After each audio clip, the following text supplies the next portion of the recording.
Happy New Year, everyone here.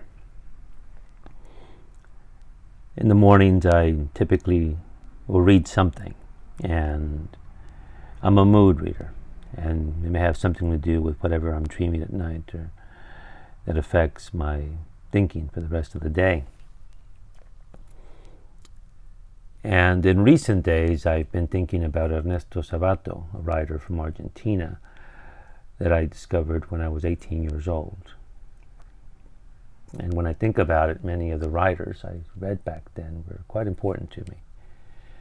I was beginning to move away from comics, and it should not have been an either-or situation, but it just turned out to be that way, where books began to take most of my time, and when it came to storytelling.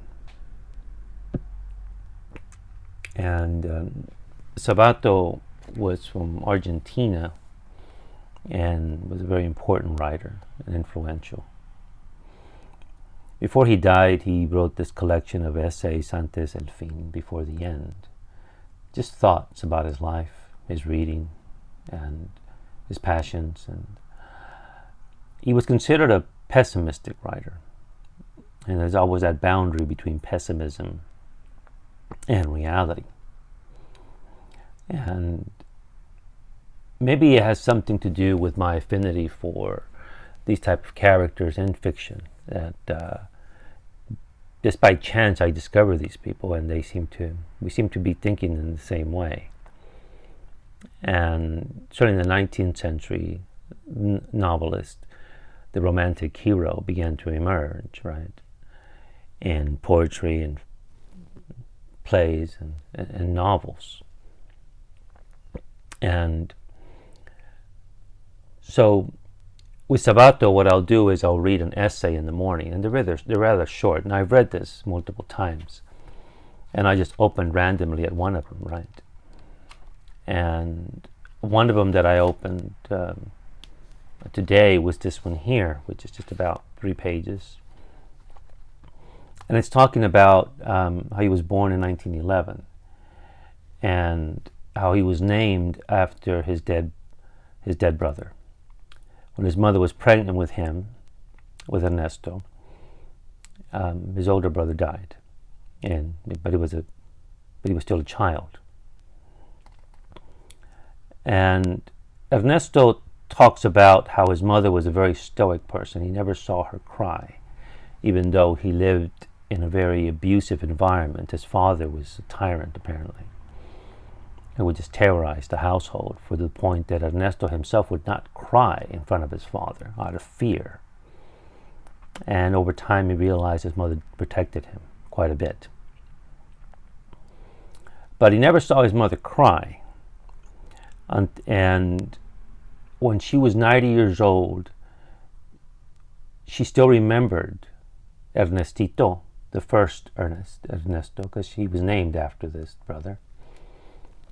And now that Sabato is himself of age, he's reflecting on the past and how time does not erase hurt. And if anything, memory reinforces it. And he has these memories here of his mother. And also when he was a child, he would sleepwalk. And he would wake up his mother in the middle of the night. And he wouldn't remember until the next day when she would tell him what had happened. He remembers how his mother was saddened when he left secondary school, because it was going to be in another town. And she was afraid she wouldn't be there to protect them from when he would do the sleepwalking and such. But the way this ends, this little essay, he says, basically when after life has basically marked you, with experience, you still keep hoping and waiting for that train to take you back.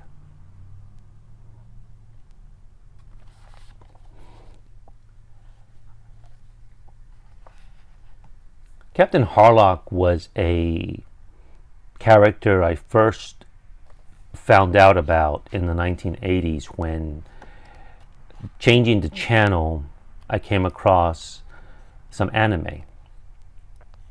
I don't remember where this was. It was very unusual to see anything from Japan on television. Yes, we had seen Battle of the Planets, which I liked very much. But when I saw Captain Harlock in his cape and his patch, and he was a pirate, I was enchanted by the character, just by the look of him. Later on, when I read books like The Count of Monte Cristo or the novels of Stendhal, which has very, I guess what they would call, at the time, I guess, antisocial characters and such, and of course Hamlet, I kept thinking of Harlock. And I've been reading these little, these more updated books by the creator, though, Matsumoto.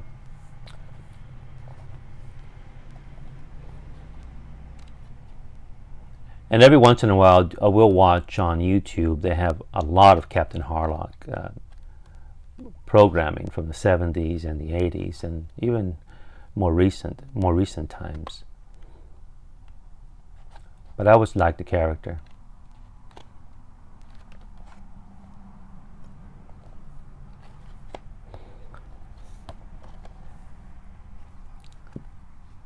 And speaking of romantic characters, we have, of course, our friend Corto Maltese, right? Hugo Pratt's, probably Hugo Pratt's greatest creation, at least the one that he's known for. But I came across this book by Susana Fortes. That's her right here. She's from Valencia.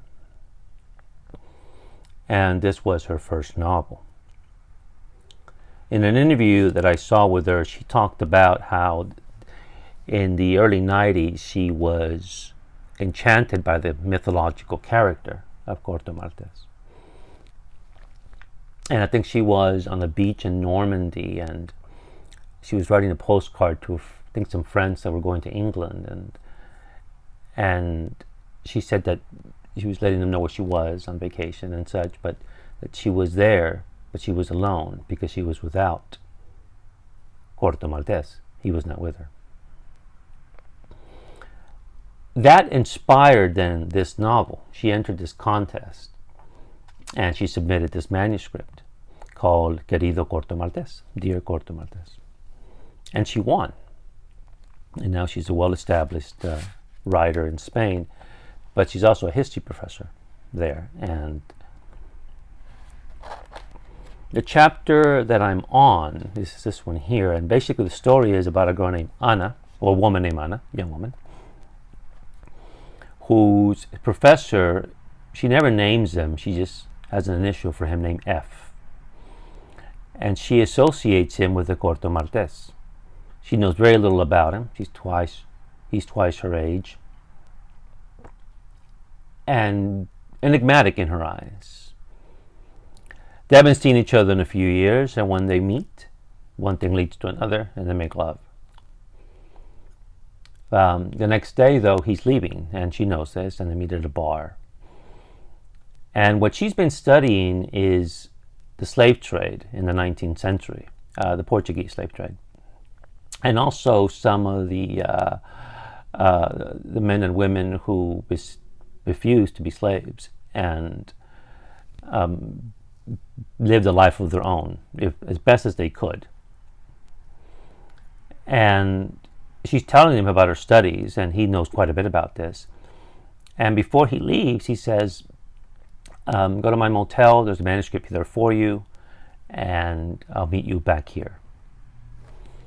So she goes to go get the manuscript, and when she picks it up, it's supposed to be a manuscript by one of these men who was not going to be taken into captivity. But there's a note, and this one makes it very curious, and it's a note written by F, and it's Querida Ana, dear Ana. But he signs it Corto Maltese. And that's when she realizes that he's gone. He basically tricked her. And so, because he didn't want to say goodbye to her. So she rushes back to the bar, goes to the train station, and he's left. And this is where I am at this point. But Susana Fortes was inspired by all her reading. She was quite varied in her books. She liked everything from Homer to Sherlock Holmes, to mystery novels by Agatha Christie, and comics, like the great Corto Maltese.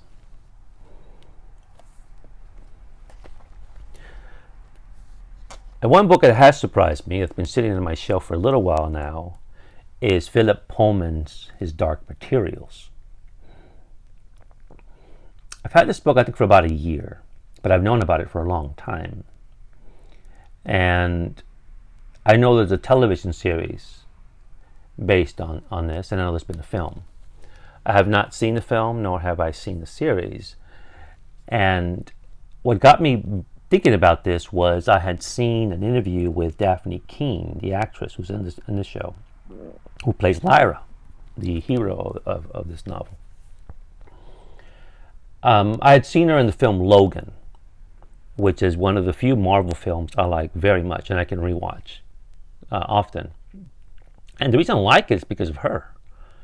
She's a remarkable actress, and she reminded me when I first saw her in that film of, early Diane Lane, A Little Romance, or Tatum O'Neal, in Bad News Bears, or even Anna Paquin from The Piano.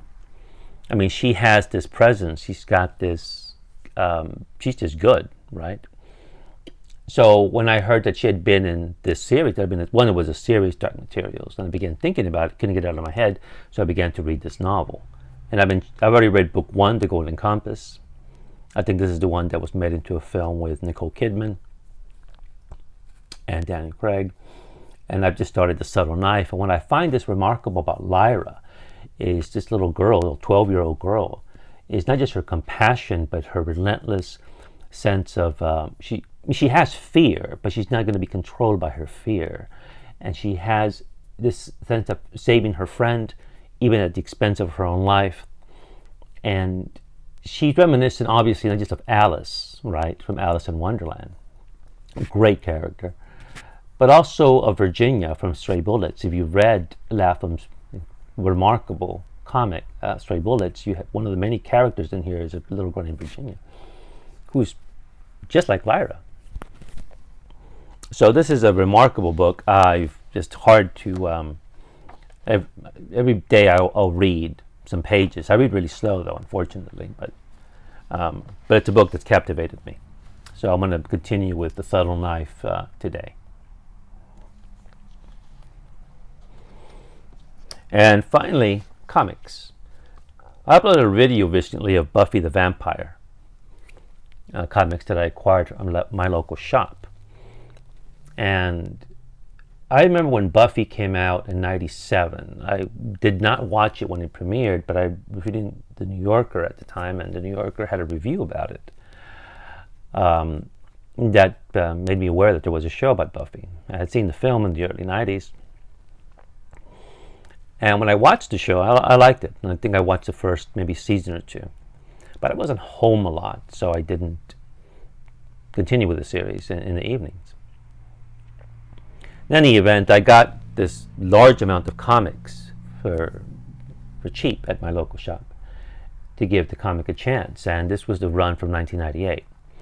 And among this was from 2003, this little miniseries called Tales of the Vampires, written by Joss Whedon, Sam Loeb, Brett Matthews, art by Tim Sales, Cliff Richard, Alex Sanchez, which are little stories that have to do with Buffy the Vampire Slayer.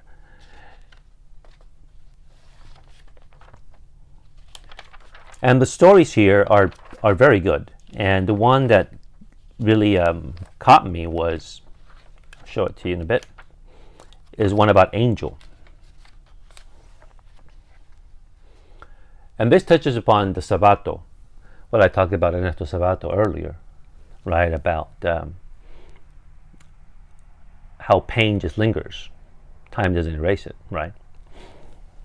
And this one's called Numb. And this is a wonderful combination of when you have these, the wonderful collaborative effort of comics. It's written by Brett Matthews, pencils by Cliff Richards, colors by Michelle Madison, and letters by Annie Parkhouse. You have Angel arriving in this town, right? He goes to a diner, orders something, spits it out. As a vampire, he can't consume human food or even human liquid. The waitress is, of course, very offended by this, so he leaves. And then he sees this little girl here, and this is a really poignant moment in the story. And the little girl knows what he is. He's not human. And she says, "You're just like me." And he says, "No, I'm not." And the little girl says, "You've forgotten."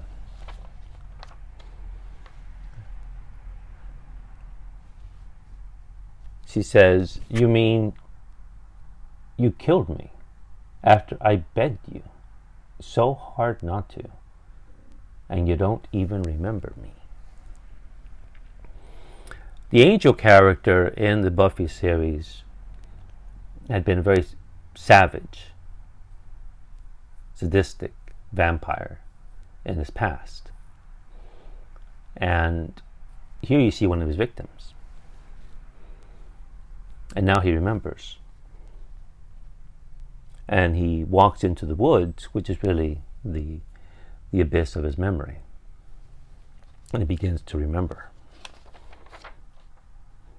Because one thing about my understanding about the character, he always has to come to terms. At one point he gets a soul. He didn't have a soul before, but at one point he does.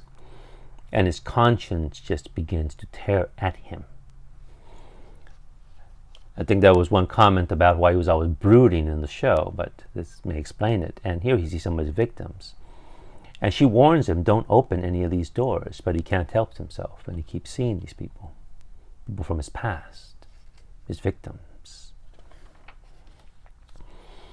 And then he sees himself as he was in the past. And his other self mocks him. He goes, "Sometimes I think you're the soul that was put into me. That's all you are, a soul, nothing more.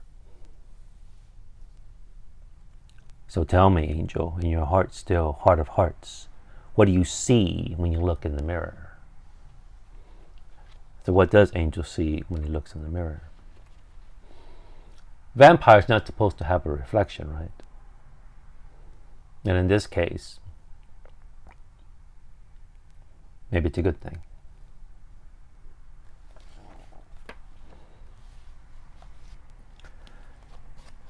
Well, I hope everyone has a very good year. And as always, I'm grateful for those who watch, come by, comment or not.